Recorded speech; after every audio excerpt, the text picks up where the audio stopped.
तो स्वागत है आप सभी का आपके अपने YouTube चैनल सन की पायलट में, जिसमें मैं assistant loco pilot MS Rajput आज डिस्कस करने वाला हूं रेलवे की रीढ़ की हड्डी कही जाने वाली एक ऐसी पोस्ट के बारे में जो काम तो रेलवे में सबसे ज्यादा करती है, लेकिन ना तो उसे कोई जानता है और ना ही कुछ से कोई पूछता है। जी हाँ, आज मैं बात करने वाला हूँ ट्रैकमैन या गैंगमैन के बारे में। देखो, रेलवे की ग्रुप डी की 17 पोस्टों में से ट्रैकमैन या गैंगमैन की पोस्ट ऐसी पोस्ट है जिसका नाम मात्र सुनकर अभ्यर्थी के रोंगटे खड़े हो जाते हैं। देखो, रेलवे की ग्रुप डी की 1,03,769 पोस्टों पर जब कोई अभ्यर्थी न्यूजीलैंड की जनसंख्या के बराबर लोगों को हराकर क्वालिफाई करता है तो वो भगवान से बस एक ही प्रार्थना करता है कि हे भगवान, गीता, बबीता, सुनीता, सविता, कविता, अनीता, अपर्णा, अंजना, रवीना, दर्शना, मेघना, रंजना, हीना, प्रेरणा, मिस्टर बजाज सबको बहन की नजर से देखूंगा, बस ट्रैकमैन की पोस्ट से बचा ले। देखो, अगर तुमने पिछले जन्म में बहुत बुरे कर्म किए हो या माल कर ट्रैकमैन को ग्रुप डी की लिस्ट में 1 नंबर पर डाल दिया हो, एग्जाम में तुम्हारे मार्क्स कम आए हो और तुम्हारा कलर विजन टेस्ट भी क्लियर हो, तो बधाई हो, तुम्हें रेलवे में गैंगमैन या ट्रैकमैन बनने से कोई नहीं रोक सकता। अगर बात इनकी सैलरी की जाए तो इनके बेसिक के 18,000 को, डीए के 6,120 को, ट्रांसपोर्ट अलाउंस के 1,100 को, नाइट ड्यूटी अलाउंस के 600 को, ट्रैवलिंग अलाउंस के 1,050 को और हार्ड डिस्क अलाउंस के 2700 रुपए को जोड़ लिया जाए तो इनकी सैलरी जाती है 27,000 के बाहर। हम क्या करते हो? देखो, जब 120 टन का इंजन 700 टन की मेल एक्सप्रेस ट्रेन को डेट पर ले जाने के लिए पटरियों से होकर गुजरता है तो उसके नीचे रखे आड़े खंबे, मेरा मतलब स्लीपर, थर्राने लगते हैं। मेरे को तो ऐसा धक हो रहा है, मेरे को भी बड़ा स्लीपर को थर्राने से रोकने के लिए पटरी के दोनों किनारों पर गिट्टी के छोटे छोटे पहाड़ बना दिए जाते हैं। रेलवे की भाषा में इसे ड्रेसिंग कहते हैं। पटरियों पर ड्रेसिंग करने का काम जिन लोगों के द्वारा किया जाता है उन्हें कहते हैं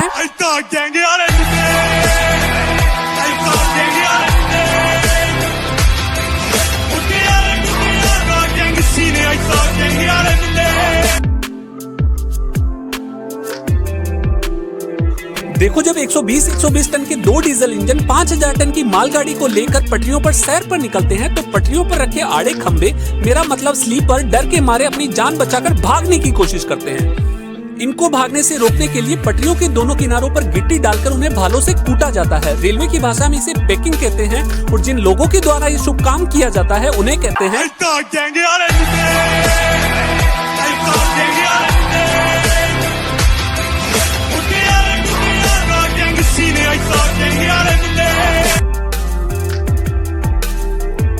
बार बार आने जाने वाले मनमस्त इंजन और मालगाड़ियों से दब कुचलकर कुछ स्लीपर अपना दम तोड़ देते हैं और कई बार तो लोहे की बनी पटरियां भी मरमरा जाती है। रेलवे में स्लीपर और ट्रैक को चेंज करने का काम जिन लोगों के द्वारा किया जाता है उन्हें कहते हैं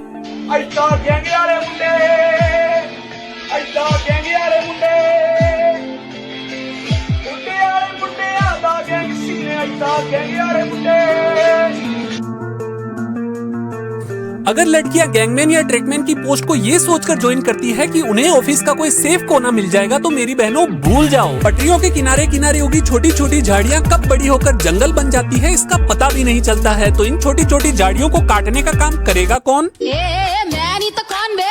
मैं नहीं तो कौन बे? बोल बोल बोल, मैं नहीं तो कौन बे? है कौन इधर? मैं नहीं तो कौन? देखो, रेलवे अपने ट्रैक की सुरक्षा के लिए 7 किलोमीटर लंबे सेक्शन में ट्रैकमैन से दिन के 4-4 चक्कर कटवाता है। रेलवे की भाषा में इसे पेट्रोलिंग कहते हैं। रेलवे को हमेशा से ये डर लगा रहता था कि कहीं उसका ट्रैकमैन घर पर पड़ा कागजों पर पेट्रोलिंग करना ना शुरू कर दे, इसलिए उसने ट्रैकमैन के बैग में GPS रखना शुरू कर दिया। इसने ग्रुप डी की भर्ती में ट्रैकमैन को 1 नंबर पर रखा था। हम इससे बदला लेने के लिए इसके बैग में GPS डाल देते हैं।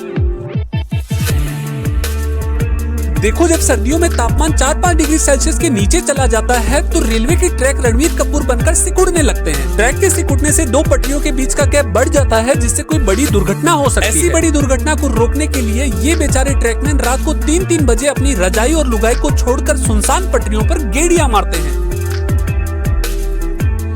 बारिश के दिनों में तो हालत और खराब हो जाती है जब ट्रैक पूरा का पूरा बह जाता है। इससे होने वाली बड़ी दुर्घटना को रोकने के लिए ये बेचारे लाखों के सावन और गर्मा गर्म पकौड़ों को छोड़कर ट्रैक की सुरक्षा करते हैं, जिसे मानसून पेट्रोलिंग कहते हैं।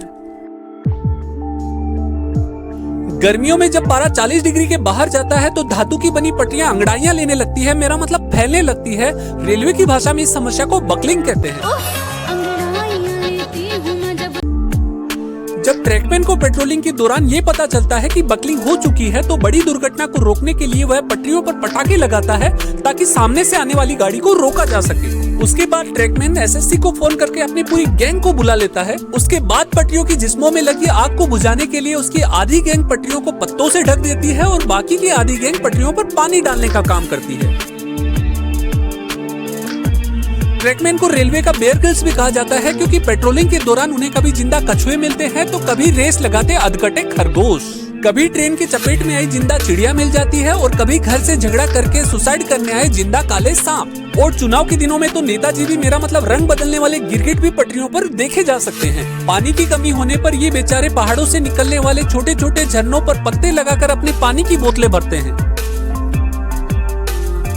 अगर बात प्रमोशन की जाए तो जब तुम रेलवे में ट्रैकमैन के पद पर ज्वाइन करते हो तो तुम्हारा ग्रेड पे 1800 होता है, तुम ट्रैकमैन 4 या गैंगमैन कहलाते हो। 2 साल बाद तुम्हारा प्रमोशन होता है, तुम्हारी ग्रेड पे 1900 हो जाती है, तुम ट्रैकमैन 4 से ट्रैकमैन 3 बन जाते हो, लेकिन अभी भी तुम्हें काम सारे गैंगमैन वाले ही करने होते हैं। उसके 10 साल बाद तुम्हारा ग्रेड पे बढ़कर 2400 हो जाता है और तुम्हारा प्रमोशन केजीएफ के हथौड़े वाले रॉकी भाई मेरा मतलब की मैन के रूप में होता है, जिसका काम पटरियों पर लगे एंकर को ठोकना होता है।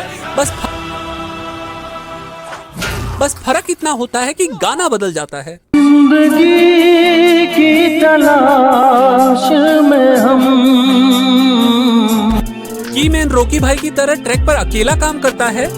2 पटरियों की जॉइंट पर लगी फिश प्लेट के नट बोल्ट को कसने का काम भी कीमैन का होता है, क्योंकि इन्हीं फिश प्लेटों को निकालकर कई बार सुल्तान मिर्जा पूरा का पूरा ट्रैक उड़ा देते हैं और शहर में पता नहीं क्या क्या लेकर आ जाते हैं। जिसके 10 साल बाद तुम्हारा प्रमोशन मैट या मुकदम के रूप में होता है, तुम्हारी ग्रेड पे बढ़कर 2800 हो जाती है और तुम्हारा काम करना नहीं बल्कि काम करवाना हो जाता है। और उसके 10 साल बाद तुम्हारा अंतिम संस्कार हो जाता है। अगला प्रमोशन तुम्हें अगले जन्म में मिलेगा। देखो इस नौकरी में ज्यादा प्रॉफिट होता तो नहीं है, लेकिन फिर भी बात अगर प्रॉफिट की जाए तो एक ट्रैकमैन अपनी नौकरी चलते फिरते यमराज यानी ट्रेन के सामने करता है, इसलिए उसे हार्ड रिस्क अलाउंस के रूप में 2700 रुपए एक्स्ट्रा मिलते हैं। अगर एक गैंगमैन या ट्रैकमैन को अपनी हेडक्वार्टर की सीमा को पार करके दूसरे हेडक्वार्टर में काम करने के लिए ले जाया जाता है तो उसे 350 रुपए ट्रेवलिंग अलाउंस के रूप में मिलते हैं। अगर गैंगमैन की ड्यूटी नाइट पेट्रोलिंग में लगती है तो नाइट अलाउंस के रूप में 150 रुपए पर नाइट के हिसाब से दिया जाता है। लगातार मेहनत भरा काम करने के कारण ट्रैकमैन 40 के बाद भी फिट दिखाई देते हैं, जबकि बाकी रेलवे कर्मचारियों का मुंह से पहले पेट दिखाई देने लगता है। एक ट्रैकमैन के बच्चों के बिगड़ने के चांसेस बहुत कम रहते हैं, क्योंकि उन्हें अच्छे से पता होता है कि उनके पापा को कितनी मेहनत करने पर इतनी सैलरी मिलती है। देखो यार, अगर बात नुकसान की जाए तो रेलवे में इतनी मेहनत करने के बाद भी इनकी कोई रेस्पेक्ट नहीं है। अधिकारी ने गाली देकर बात करते हैं। ऐसा गाली जरूर सुनते रहो कोई यार। समझ लीजिए आप क्या कह रहे हो। ठीक है बड़ा, इतनी गाली किसी की नहीं सुनता मैं। अच्छा क्या कह रहे हो। ऊपर से गाली देने का अधिकार नहीं है, अधिकार है आपका। गाली देने का अधिकार नहीं है। गाली कैसे हो जाएगा। जब ट्रैकमैन या गैंगमैन बेचारा पटरी पर काम करता है तो ये लोग चलती ट्रेन से बेचारों को लाते मारते हैं। गाड़ी से गुजरते हुए लात मारते हैं या फिर हाथ मार देते हैं। मारता है। ये आपके साथ है, आपने होते हुए देखा है? देखा है मैंने उसके साथ में साहब।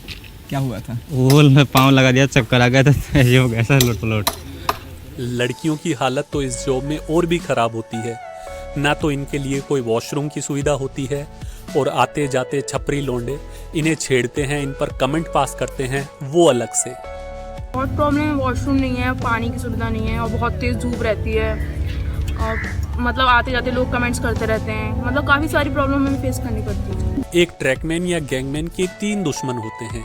इनका सबसे बड़ा दुश्मन इनका मैट या मुकदम होता है, जो इन्हें टाइम पर छुट्टी नहीं देता है और इन्हें मेंटली हरास करता है। इनके साथ ही ग्रुप टी से लगा पॉइंट्समैन रंगीन छतरी लेकर इंस्टाग्राम रील्स बनाकर इन्हें चिढ़ाता है। आती जाती ट्रेनों के एएलपी इन्हें देखकर प्रॉपर हॉर्न नहीं बजाते हैं, जिससे कई बार ये बेचारे ट्रेनों की चपेट में आ जाते हैं। थी बताया जाता है कि उन्हें ना तो हॉर्न की सूचना दी गई थी और ना ही उस इंजन ड्राइवर ने उनके हादसे की सूचना अगले स्टेशन को दी। आपका आदमी सीटी मारता है, लेकिन जो इंजन ड्राइवर आपको दूर से देखता है, क्या वो सीटी मारते हैं कि वो कभी उनका आता है, कभी नहीं आ रहा है आवाज। काम में रहेगा तो उनका हॉर्न भी बजा तो नहीं, हॉर्न बजाएगा तो फिर नजदीक आने का पता। आदमी किधर भागेगा, इधर भागेगा इधर भागेगा, गाड़ी मार। पूरे देश में काम कर रहे 4 लाख ट्रैकमैनों में से हर महीने 10-15 ट्रैकमैन ट्रेन की चपेट में आकर अपनी जान गंवा देते हैं। हम ट्रैक मेंटेनर भाई मेहनत से करें कमाई, फिर भी ना मिले बड़ाई करते शोर नहीं। अरे हम कत्ती सब्बल वाले हैं कमज़ोर नहीं। हम ट्रैक मेंटेनर भाई 7 बजे तैयारी करके पटरी पर आ जाते। 5 बजे तक मेहनत करते बिल्कुल ना घबराते। 7 बजे तैयारी करके पटरी पर आ जाते। 5 बजे तक मेहनत करते बिल्कुल ना शर्माते। अधिकारी जो भी आए सो बात सुना कर जाए। फिर भी सबको सह जाएं बदले तोर नहीं। अरे हम कत्ती सब्बल वाले हैं कमज़ोर नहीं।